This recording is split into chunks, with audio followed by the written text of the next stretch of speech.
Welcome to Telangana వెలుగు. నేను మీ రాజు. So నిన్న పిసిసి చీఫ్ మహేష్ కుమార్ గౌడ్ గారి పైన ఒక ఛానల్ ఒక వార్త రావడం అనేది జరిగింది.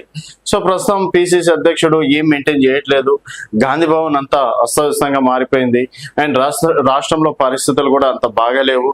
సో వారు పిసిసి అధ్యక్షుడు అయినప్పటి నుంచి ఇప్పటివరకు సాధించింది ఏం లేదు. సో అక్కడ రాత్రిపూట బీర్ బాటిల్ లాంటివి కూడా దొరుకుతున్నాయి అన్నట్టు కూడా కొంతమంది కామెంట్ చేయడం అనేది జరిగింది. దానిపైన మహేష్ కుమార్ గౌడ్ గారు కూడా స్పందించారు. సో దాదాపుగా ఇప్పటికి వరకు మహేష్ కుమార్ గౌడ్ గారు పిసిసి చీఫ్ అయి దాదాపుగా 20 నెలలు అవుతుంది. సో 20 నెలలు పిసిసి చీఫ్ గా సేవలు అందిస్తున్నారు. సో వారికి రేవంత్ రెడ్డి గారికి మంచి అండర్స్టాండింగ్ ఉంది. మరి బిగ్ టీవీ ఈ బిగ్ టీవీ అనేది సో వారికి రేవంత్ రెడ్డి గారికి మంచి అనుబంధం ఉంది.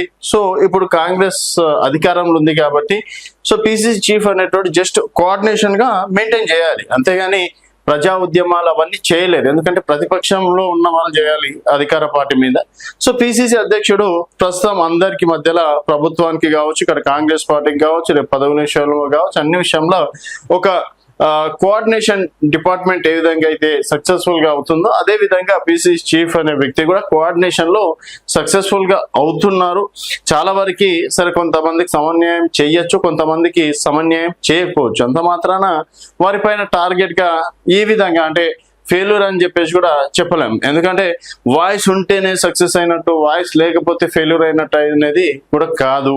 అండ్ ఇక్కడ గతంలో వైఎస్ రాజశేఖర్ రెడ్డి ఉన్నప్పుడు కూడా డి శ్రీనివాస్ గారు నిజామాబాద్ నుంచి పిసిసి చీఫ్ గా ఉండడం అనేది జరిగింది. ఇప్పుడు నిజామాబాద్ వ్యక్తి అయినటువంటి మహేష్ కుమార్ గౌడ్ ఒక బీసీ బిడ్డకి మేము పిసిసి చీఫ్ గా అవకాశం ఇచ్చామని చెప్పేసి చాలా గర్వంగా చెప్పుకుంటున్నారు. అలాగే కామారెడ్డి డిక్లరేషన్ విషయంలో కూడా మహేష్ కుమార్ గౌడ్ గారు ముందుండి నడుపుతున్నారు. ఇప్పుడు ఉన్నటువంటి బీసీ సంఘాలందరినీ కూడా కోఆర్డినేట్ చేసుకొని కాంగ్రెస్ పార్టీ గతంలో బీసీలకి అంటే న్యాయం చేస్తామని చెప్పారు. ఇప్పుడు అదే విధంగా న్యాయం చేస్తామనే విధంగా కూడా మహేష్ కుమార్ గౌడ్ గారు తీసుకురావడం అనేది జరుగుతుంది.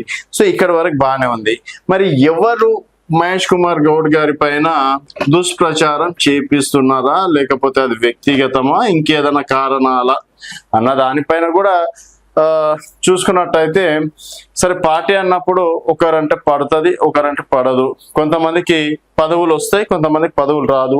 సో నాకు పదవి రాకపోవడానికి కారణం తనే అని చెప్పేసి మనసులో పెట్టుకొని చేపించేటోళ్ళు ఉంటారు. లేకపోతే అన్ యాక్సిడెంట్ గా ఈ విధంగా కూడా అప్పుడప్పుడు ఆవేశంలో ఇట్లాంటివి వార్తలు అనేది వస్తూ పోతూ ఉంటాయి. కాబట్టి సో ఇక్కడ మహేష్ కుమార్ గౌడ్ గారు ఫైనల్ గా చెప్పింది ఏంటంటే, సో మీడియాలో కావచ్చు, సోషల్ మీడియాలో ఇంకేదో అన్నారు అని చెప్పేసి మనము మీడియా సంస్థల దగ్గరికి వెళ్ళలేము, సోషల్ మీడియా దగ్గరికి వెళ్ళి ధర్నాలు చేయలేము. సో వాళ్ళ పని వాళ్ళు చేశారు, మన పని మనం చేసుకుంటూ పోదాం. సో నా పనితీరు ఏందనేది ఈ రోజు ఉన్నటువంటి కాంగ్రెస్ కార్యకర్తలకు తెలుసు. సో దయచేసి ఎవరు ఆవేశపడకండి.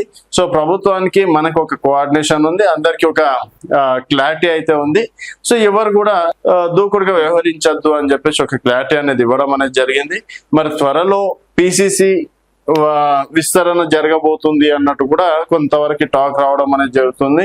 మరి 2 సంవత్సరాలు మహేష్ కుమార్ గౌడ్ గారు పిసిసి చీఫ్ గా విజయం సాధిస్తారా, లేకపోతే మధ్యలో ఇంకేమైనా కారణాల వల్ల పదవి ఉంటదా పోతుందా, ఇంకెవరికన్నా పిసిసి చీఫ్ గా ఇద్దామనే ఆలోచనలో ఏఐసిసి మొదలు పెట్టిందా అనేది మీ అభిప్రాయాల కింద కామెంట్ రూపంలో తెలియజేయండి. చూస్తూనే ఉండండి తెలంగాణ వెలుగు.